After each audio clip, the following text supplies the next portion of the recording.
रात का समय था। चारों ओर गहरा अंधेरा छाया हुआ था, सन्नाटा ऐसा कि अपनी सांसों की आवाज भी साफ सुनाई दे रही थी।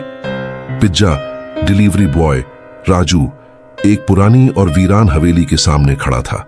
हवेली की खिड़कियों से आती हुई टिमटिमाती रोशनी और अजीबोगरीब आवाजें माहौल को और भी डरावना बना रही थीं।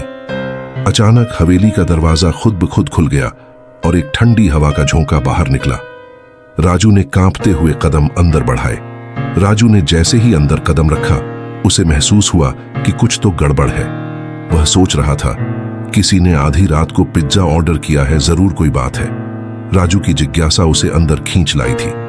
राहुल और सिम्मी, राजू के दोस्त, पास के ही कैफे में बैठे थे। राहुल ने कहा, मुझे राजू की चिंता हो रही है। वह उस डरावनी हवेली में पिज्जा डिलीवर करने गया है। हमें उसके पास जाना चाहिए। सिम्मी ने सहमति में सिर हिलाया। हाँ, हमें उसकी मदद करनी चाहिए। दोनों दोस्त राजू के पीछे पीछे हवेली की ओर बढ़े। हवेली में घुसते ही उन्होंने राजू को खोजने की कोशिश की। हवेली के अंदर अजीबोगरीब चित्र और सजीव मूर्तियां थीं जो देखने में ही खौफनाक थीं। राजू को एक कमरे के अंदर बंद पाया। वह बुरी तरह डर गया था। उसने कहा, यह जगह शापित है।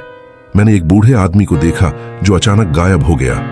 राहुल ने समझाया, हमें मिलकर इसका सामना करना होगा। शायद इस हवेली में कोई रहस्य छिपा है। सिम्मी ने हिम्मत जुटाकर कहा, चलो पहले उस बूढ़े आदमी का पता लगाते हैं, शायद वह हमारी मदद कर सके।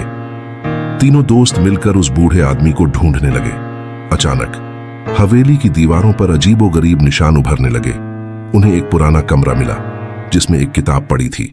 उस किताब में लिखा था कि यह हवेली एक आत्मा के कब्जे में है जो हर पिज्जा डिलीवरी बॉय को अपने शिकार बनाती है। अचानक बूढ़ा आदमी फिर से प्रकट हुआ। उसने धीरे से कहा, यह हवेली मेरी है, मैं तुम्हें यहां से जाने नहीं दूंगा। उसकी आवाज डरावनी और गूंजती हुई थी। राजू ने हिम्मत जुटाकर पूछा, तुम कौन हो और यह सब क्यों कर रहे हो? बूढ़े आदमी ने बताया कि वह इस हवेली का मालिक था और उसकी आत्मा यहां भटक रही है। वह हर पिज्जा डिलीवरी बॉय को इसलिए पकड़ता है ताकि उसकी आत्मा को शांति मिल सके। राहुल ने कहा, हम तुम्हारी कैसे मदद कर सकते हैं?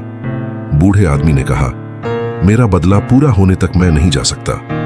और फिर वह अचानक गायब हो गया। तीनों दोस्त सहमे हुए बाहर निकले, लेकिन वे सोच में पड़ गए। क्या बूढ़े आदमी की आत्मा अब भी हवेली में भटक रही है? क्या उसकी आत्मा कभी शांति पा सकेगी? इस अनसुलझे रहस्य के साथ कहानी यहीं खत्म होती है।